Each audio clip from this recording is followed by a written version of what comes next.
ದೇವರು ಪ್ರೀತಿಸುವ ಪ್ರೀತಿಯ ಬಿಗ್ ಜೆ ಟಿ ವಿ ಪ್ರಿಯ ವೀಕ್ಷಕರಿಗೆ ನಮ್ಮ ಕರ್ತನಾದ ಯೇಸು ಕ್ರಿಸ್ತನ ಹೆಸರಿನಲ್ಲಿ ನಿಮ್ಮನ್ನು ವಂದಿಸಿ ಸ್ವಾಗತ ಬಯಸ್ತಿದ್ದೇವೆ. ಬನ್ನಿರಿ, ಇಂದು ದೇವರ ವಾಕ್ಯವನ್ನು ಯೆಶಾಯನ ಗ್ರಂಥ ದ ಬುಕ್ ಆಫ್ ಐಸಾಯ ಚಾಪ್ಟರ್ 15ನೇ ಅಧ್ಯಾಯದಲ್ಲಿ ಇಂದು ನಾವು ಅಧ್ಯಯನ ಮಾಡಿಕೊಳ್ಳಲಿಕ್ಕಿದ್ದೇವೆ. 15ನೇ ಅಧ್ಯಾಯದಲ್ಲಿ ಮೋವಾಬಿನ ವಿಷಯವಾದ ದೈವೋಕ್ತಿ ಇಲ್ಲವೇ ಪ್ರವಾದನೆಯನ್ನು ನಾವು ನೋಡಿಕೊಳ್ಳಬಹುದು. ಮೋ ಅಂತ ಹೇಳಿದರೆ ಒಂದು ಅರ್ಥ ತಾಯಿ, ಮೋ ಅಂತ ಹೇಳಿದರೆ ಇನ್ನೊಂದು ಅರ್ಥ ಆಕೆಯ, ಅಬ್ ಅಂತ ಹೇಳುವಾಗ ತಂದೆ, ಆಕೆಯ ತಂದೆ ಅಥವಾ ತಾಯಿಯ ತಂದೆ ಎಂಬುದಾಗಿ ಒಂದು ಅರ್ಥ ಕೊಡ್ತದೆ. ಯಾಕಂತ ಹೇಳಿದರೆ ಲೋಟನು ಒಂದು ಚರಿತ್ರೆಯಲ್ಲಿ ನೋಡುವಾಗ ಆದಿಕಾಂಡ ಪುಸ್ತಕದಲ್ಲಿ ಅವರ ಕುಟುಂಬ, ಲೋಟನ ಕುಟುಂಬದಿಂದ ಮಗಳಿಂದ ಉತ್ಪನ್ನವಾದಂಥ ಸಂತಾನ ಈ ಮೋವಾಬ್ಯರು. ಆದ ಕಾರಣ ಮೋವಾಬಿನ ವಿಷಯವಾದ ದೈವೋಕ್ತಿ ಎಂಬುದಾಗಿ ಹೇಳುವಾಗ ಒಂದು ರಾತ್ರಿಯಲ್ಲಿ ಮೋವಾಬಿನ ಆರ್ ಅಂತ ಹೇಳಿದರೆ ಗಮನಿಸು ಎಂಬಂಥ ಪಟ್ಟಣ ಹಾಳಾಗಿ ಹೋಯ್ತಂತೆ. ಮತ್ತು ಒಂದು ರಾತ್ರಿಯಲ್ಲಿ, ಮೊದಲನೇ ವಚನ ಮತ್ತೆ ರಿಪೀಟ್ ಆಗ್ತಾ ಇದೆ, ಮೋವಾಬಿನ ಕೀರ್ ಎಂಬಂಥ ಪಟ್ಟಣ ಕೂಡ ಹಾಳಾಯಿತು. ಕೀರ್ ಅಂದರೆ ಕೋಟೆ, ಆರ್ ಹಾಳಾಯಿತು, ಕೀರ್ ಹಾಳಾಯಿತು. ಆರ್ ಅಂದರೆ ಗಮನಿಸುವಂಥ, ತೆರೆದಿರುವಂಥ, ಬಹುಶಃ ಅಲ್ಲಿ ಇದ್ದುಕೊಂಡು ವಾಚ್ ಮಾಡ್ತಾಯಿದ್ರು, ಗಮನಿಸ್ತಿದ್ದರು ಕಾವಲುಗಾರರು. ಆ ಪಟ್ಟಣವು ಹಾಳಾಯಿತು.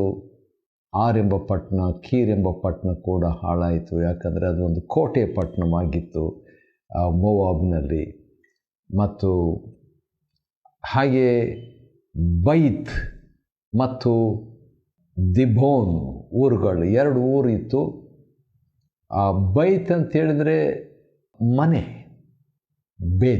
ಬೇತ್ಲೆಹೇಮ್ ಅಂತ ಹೇಳ್ತೀವಲ್ಲ, ಆ ರೀತಿಯಾಗಿ ಬೈತ್ ಅಂತ ಹೇಳಿದರೆ ಮನೆ ಒಂದು ಅರ್ಥ, ಮಗಳು ಇನ್ನೊಂದು ಅರ್ಥ, ಕುಟುಂಬ ಇನ್ನೊಂದು ಅರ್ಥ. ಆದ ಕಾರಣ ಬೈತ್ ಊರು ಹಾಳಾಯಿತು. ಮತ್ತು ದಿಬೋನ್ ಅಂತ ಹೇಳಿದರೆ ಚುಚ್ಚುವ ಅಥವಾ ಶೂಲವಾಗಿರುವ, ಚೂಪಾಗಿರುವ ಎಂಬ ಅರ್ಥ ಕೊಡ್ತದೆ. ಆ ಊರು ಕೂಡ ನಾಶವಾದದ್ದನ್ನು ನೋಡ್ತೇವೆ. ಮತ್ತು ಸುಮಾರು ಹೆಸರುಗಳಿದೆ. ನೆಬೋವಿನಲ್ಲಿ, ಎರಡನೇ ವಚನ ನೆಬೋ ಅಂತ ಹೇಳಿದರೆ ಒಂದು ಅರ್ಥ. ನೆಬೋ ಅಂತ ಹೇಳಿದರೆ ಮುಂತಿಳಿಸುವುದು, ನೆಬುಕತ್ ನೇಚರ್, ನೆಬ್ ಅಂತ ಹೇಳುವಾಗ ಒಂದು ಅರ್ಥ ಪ್ರವಾದಿಸು, ನಬಿ ಪ್ರವಾದನೆ, ಪ್ರವಾದಿ. ಮತ್ತು ನೆಬೋ ಅಂತ ಹೇಳಿದರೆ ಬೋಧಿಸು. ಇವೆಲ್ಲ ಅರ್ಥಗಳನ್ನು ಕೊಡುವಂಥ, ಬಹುಶಃ ಆ ಒಂದು ಸ್ಥಳದಲ್ಲಿ ಬೋಧಿಸುವಂಥವರು, ಪ್ರವಾದಿಸುವಂಥವರು ಮತ್ತು ಮುಂತಿಳಿಸುವಂಥವರು ಇದ್ದರಂತ ಕಾಣ್ತದೆ. ಆದ ಕಾರಣ ಆ ಸ್ಥಳದಲ್ಲಿಯೂ. ಮತ್ತು ಮೇದೆಬಾ ಅಂದರೆ ಪ್ರಶಾಂತ ನೀರಿರುವಂಥ ಸ್ಥಳ ಅಂತ ಇದೆ. ಮೋವಾಬ್ನಲ್ಲಿ ಒಂದು ಕೊಳ ಇದ್ದ ಹಾಗೆ. ಆ ಒಂದು ಸ್ಥಳದ ಜನರು ಗೋಳಾಡಿದ್ರಂತೆ. ಯಾಕಂತ ಹೇಳಿದರೆ ಒಂದು ದೇವರ ದಂಡನೆ ಅಲ್ಲಿಗೆ ಬಂತು. 4ನೇ ವಚನ ಹೆಷ್ಬೋನ್ ಅಂತ ಹೇಳಿದರೆ, ಈಗಾಗಲೇ ಒಂದು ಸಾರಿ ನಾವು ಇದರ ಬಗ್ಗೆ ಪರಮ ಗೀತ ಪುಸ್ತಕದಲ್ಲಿ ನೋಡಿದ್ದೀವಿ ಅಂತ ಕಾಣ್ತದೆ. ಯಾಕಂತ ಹೇಳಿದರೆ ಹೆಷ್ಬೋನಿನ ಬಗ್ಗೆ ಒಂದು ಮಾತಿತ್ತು. ಪರಮಗೀತ, ಹೌದು, 7ನೇ ಅಧ್ಯಾಯದ 4ನೇ ವಚನದಲ್ಲಿ ಹೆಷ್ಬೋನಿನಲ್ಲಿರುವ ಬತ್ ರಬೀಮ್ ಅಂತ ಇದೆ. ಹೆಷ್ಬೋನ್ ಎಂಬ ಪದ ಮತ್ತೆ ಇಲ್ಲಿ ಕೂಡ ಬಂದಿದೆ. ಅದು ಭಾಳ ಸುಪ್ರಸಿದ್ಧವಾದಂಥ ಒಂದು ಸ್ಥಳವಾಗಿರಬೇಕು. ಅಲ್ಲಿ ಹೆಷ್ಬೋನ್ ಅಂದರೆ ಅರ್ಥ ಬುದ್ಧಿವಂತಿಕೆಯ ಪೀಠ ಎಂಬುದಾಗಿ. ಇದೇ ರೀತಿಯಾಗಿ ಪೌಲನ ಕಾಲದಲ್ಲಿ ಕೂಡ ಒಂದು ಸ್ಥಳ ಇತ್ತು. ಅಲ್ಲಿ ಜನರು ಸೇರಿಕೊಂಡು ಆಗಾಗ ಮಾತನಾಡಿಕೊಳ್ತಾ ಇದ್ದರು. ಅದರ ಬಗ್ಗೆ ನಾವು ನೋಡೋಣ. ಅಪೊಸ್ತಲ ಕೃತ್ಯ 17ನೇ ಅಧ್ಯಾಯದಲ್ಲಿ 16ನೇ ವಚನ ಈ ರೀತಿಯಾಗಿದೆ. ಪೌಲನು ಅವರಿಗೋಸ್ಕರ ಅಥೇನೆಯಲ್ಲಿ ಕಾದುಕೊಂಡಿರುವಾಗ ಅಂತ ನೋಡ್ತೀವಿ. ಅದಾದ ಮೇಲೆ ಮುಂದೆ ಹೋದಾಗ 17ನೇ ವಚನ, ಸಭಾಮಂದಿರದಲ್ಲಿ ಯೆಹೂದ್ಯರು ಮತ್ತು ಪ್ರತಿದಿನ ಪೇಟೆಯಲ್ಲಿ ಕಂಡು ಬಂದವರ ಸಂಗಡಲು ವಾದಿಸ್ತಿದ್ದನು.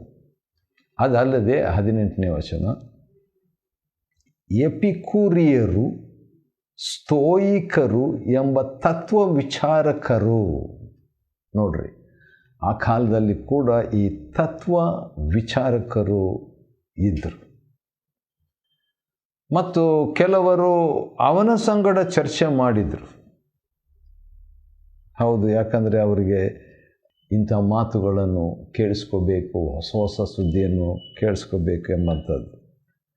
ಆದರೆ ಆಶ್ಚರ್ಯ ಏನಂದರೆ, ಪೌಲನು ಅವರ ಹತ್ರ ಮಾತನಾಡುವಾಗ ನೋಡ್ರಿ, ಅಥೇನೆಯ ಜನರೇ ಎಂಬುದಾಗಿ ಹೇಳಿಬಿಟ್ಟು 16ನೇ ವಚನ, ಅಥೇನೆಯಲ್ಲಿ ಕಾದುಕೊಂಡಿರುವಾಗ ಪಟ್ಟಣದಲ್ಲಿ ಎಲ್ಲೆಲ್ಲಿಯೂ ವಿಗ್ರಹಗಳೇ ಇರುವಂಥದ್ದನ್ನು ನೋಡಿಬಿಟ್ಟು, ಆ ವಿಗ್ರಹಗಳನ್ನು ನೋಡಿಬಿಟ್ಟು 22ನೇ ವಚನದ ಕೊನೆ ಭಾಗದಲ್ಲಿ, 2ನೇ ಭಾಗದಲ್ಲಿ ಪೌಲನು ಏನು ಹೇಳ್ತಾನೆ ನೋಡ್ರಿ, ಅಥೇನೆಯ ಜನರೇ, ನೀವು ಎಲ್ಲದರಲ್ಲೂ ಅತಿ ಭಕ್ತಿವಂತರೆಂದು ನನಗೆ ತೋರುತ್ತದೆ.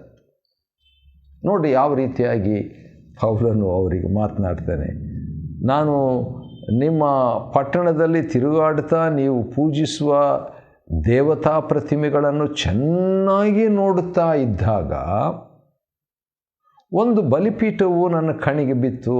ಅದರ ಮೇಲೆ ತಿಳಿಯದ ದೇವರಿಗೆ ಎಂದು ಬರೆದಿತ್ತು. ನೀವು ಯಾವುದನ್ನು ತಿಳಿಯದೆ ಪೂಜಿಸ್ತೀರೋ ಅದನ್ನೇ ನಿಮಗೆ ತಿಳಿಯಪಡಿಸ್ತೇನೆ, ಕೇಳಿರಿ ಅಂತ. ಅದೇ ರೀತಿಯಾಗಿ ಇಲ್ಲಿ ಕೂಡ ಮೋವಾಬ್ ಪಟ್ಟಣದಲ್ಲಿ ತಿಳಿಯದೆ ಅವರಲ್ಲಿ ಹೆಷ್ಬೋನ್ ಎಂಬಂಥ ಸ್ಥಳದಲ್ಲಿ ಬುದ್ಧಿವಂತಿಕೆಯ ಒಂದು ಸ್ಥಳವಾಗಿತ್ತು.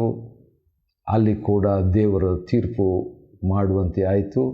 4ನೇ ವಚನ, 15ನೇ ಅಧ್ಯಾಯ ಯೆಶಾಯನ ಗ್ರಂಥ 4ನೇ ವಚನದಲ್ಲಿ ನೋಡುವಾಗ ಎಲೆಯಾಲೆ ಎಂಬಂಥ ಒಂದು ಸ್ಥಳ ಇತ್ತಂತೆ.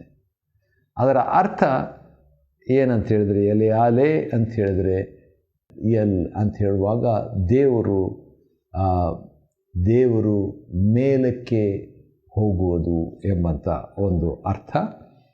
ಅಲ್ಲಿ ಕೂಡ ರೋದನವು ಅಲ್ಲಿನವರು ಆಳ್ತಾ ಇದ್ದರು. ಆಮೇಲೆ ಯಹಜೀನ್ ಅಂತ ಹೇಳ್ಬಿಟ್ಟು ಒಂದು ಸ್ಥಳ 4ನೇ ವಚನದಲ್ಲಿ, ಅಲ್ಲಿಂದ ಇಲ್ಲಿ ತನಕ ಅವ್ರ ಕೂಗಾಟ ಕೇಳಿಸ್ತಾ ಇತ್ತಂತೆ. ಯಹಜೀನ್ ಅಂತ ಹೇಳಿದ್ರೆ ಕಣ ತುಳಿಯುವ ನೆಲ ಎಂಬ ಅರ್ಥ ಅದು.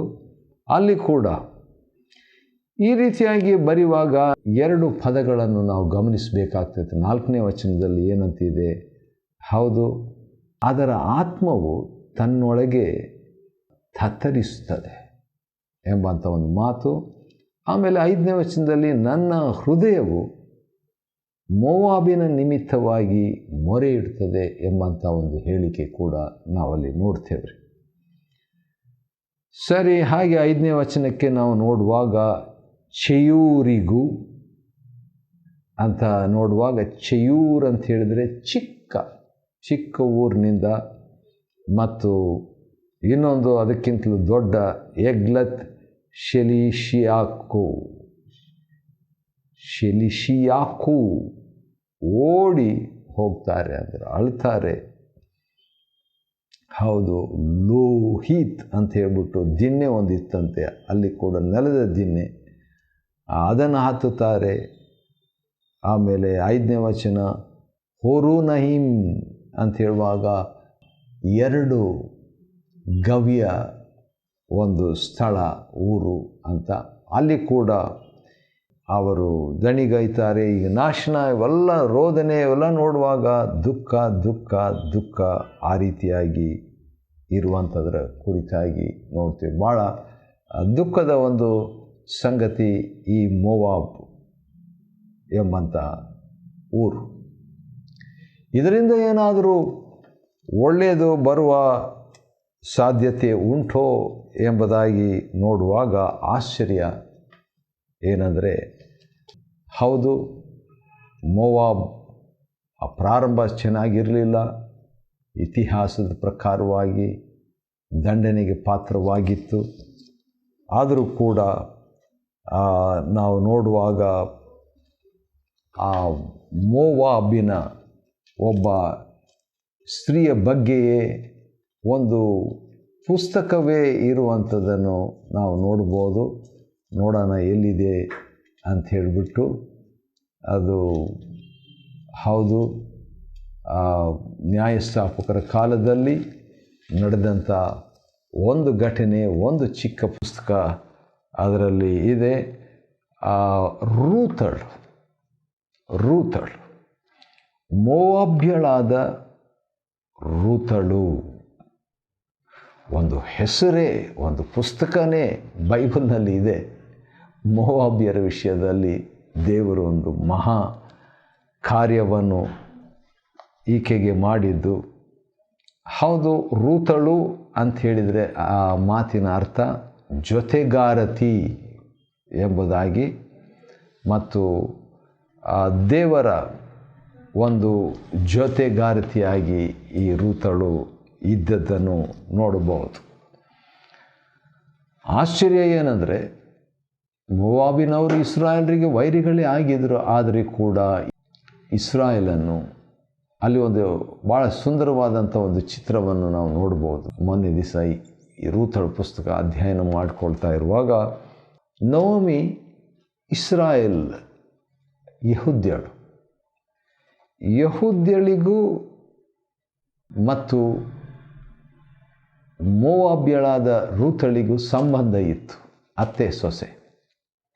ಆದರೆ ಸೊಸೆಗೆ ಒಂದು ವಿಧವೆಯಾದಂಥ ಸೊಸೆಗೆ ಒಬ್ಬ ಗಂಡನು ಬೇಕಾಗಿದ್ದರೆ ನವೋಮಿಯ ಸಹಾಯ ಬೇಕಾಗಿತ್ತು. ಆದ್ದರಿಂದ ರೂತಳಿಗೆ ಗಂಡ ಪತಿ ಸಿಕ್ಕಿದನು. ಅದೇ ರೀತಿಯಾಗಿ ಯಹೂದ್ಯರ ಒಂದು ಸಹಾಯ ಅನ್ಯರಾದಂಥ ನಮಗೆ ಬೇಕಾಗ್ತದೆ. ಅದರಿಂದ ನಮಗೆ ಒಬ್ಬ ಮದುಮಗನು ಅಂದರೆ ಯೇಸು ಕ್ರಿಸ್ತನು ಲಭ್ಯವಾಗುವಂತೆ ಒಂದು ಪ್ರವಾದನೆ. ಯಾಕಂದರೆ ರೂತಳ ಮುಖಾಂತರ ಬೋವೇಜ್, ಆ ನಂತರ ಅದೇ ಒಂದು ಮತ್ತಾಯನ ಬರೆದ ಸುವಾರ್ತೆ 1ನೇ ಅಧ್ಯಾಯದಲ್ಲಿ ರೂತಳ ಹೆಸರು ಕೂಡ ಬಂದಿರುವಂಥದ್ದನ್ನು ನಾವು ನೋಡ್ತೇವೆ. 5ನೇ ವಚನದಲ್ಲಿ ಸಲ್ಮೋನನು ರಾಹಾಬಳಲ್ಲಿ ಬೋವಾಜನನ್ನು ಪಡೆದನು. ಹಾಗಾದರೆ 5ನೇ ವಚನ ಪ್ರಕಾರ ಮತ್ತಾಯ 1:5 ಪ್ರಕಾರವಾಗಿ ರಾಹಾಬಳು ಯಹೂದ್ಯಳ ಅಲ್ಲ, ಅನ್ಯ ಸ್ತ್ರೀ, ಯಹೂದ್ಯಳಲ್ಲದ ವ್ಯಕ್ತಿ. ಆಕೆಯ ಮುಖಾಂತರವಾಗಿ ಹೌದು ಒಬ್ಬ ವ್ಯಕ್ತಿ ಬೋವಾಜನು ಮತ್ತು ಅನ್ಯ ವ್ಯಕ್ತಿಯಾದಂಥ ರೂತಳು. ಈ ರೀತಿಯಾಗಿ ಓಬೇದನು ಇಷಯನನ್ನು, ಅವನ ಮುಖಾಂತರ ದಾವಿದನ ಮುಖಾಂತರವಾಗಿ ದಾವಿದನ ಪುತ್ರನು ಎಂಬುದಾಗಿ ಕರೆಯಲ್ಪಟ್ಟಂಥ ಯೇಸು ಕ್ರಿಸ್ತನ ವಿಷಯವಾಗಿ ನಾವು ನೋಡ್ತೇವೆ. ಆಶ್ಚರ್ಯ ಹೌದು. ದೇವರ ಯೋಜನೆ ಒಂದು ಕಡೆಯಿಂದ ದೇವರು ಶಿಸ್ತಾಗಿ ಕೆಲವರನ್ನು ಶಿಕ್ಷಿಸುವ, ದಂಡಿಸುವ ವ್ಯಕ್ತಿಯಾಗಿ ನಾವು ನೋಡ್ತೇವೆ.